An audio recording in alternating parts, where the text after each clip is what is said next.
Hello friends, good afternoon. সবাই কি করছো? আর এই যে আমার অনেকক্ষণ আগে রান্না বান্না হয়ে গেছে। রান্না বান্না করে পর বসেছিলাম, আর এই এখনই এলাম রান্না করে, কারণ হচ্ছে মেয়েকে ভাত দেবো। মেয়েকে ভাত খাবো, 1টা বেজে পার হয়ে গেছে, ওই কারণে। আর ওই কারণে রান্না করে এলাম। এরপর মেয়েকে খাবার দিই, তারপর হচ্ছে নিজেও খাবো, কারণ হচ্ছে আজকে সকাল সকাল জল খাবার খেয়েছি, একটু খিদে পেয়ে গেছে আজকে তাড়াতাড়ি। ওই জন্য হচ্ছে মেয়েকে খাইয়ে পরে তারপর আমি খেতে বসবো। ঠিক আছে, কী কী রান্না করেছি দেখাও। ঠিক আছে, রান্না হয়েছে এই যে টমেটো আলু পোস্ত, যেহেতু আজ বৃহস্পতিবার নিরামিষ রান্না করেছি।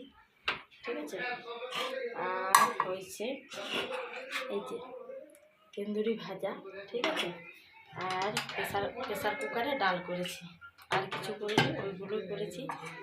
এরপর হচ্ছে মেয়ের খাবার দিই, মেয়েকে খাওয়াই। ঠিক আছে, ততক্ষণ সবাই ভালো থেকো, সুস্থ থেকো। আবার নেক্সট ভিডিও পরে দেখা হচ্ছে। আর ঠিক আছে, বাই, টাটা সবাইকে।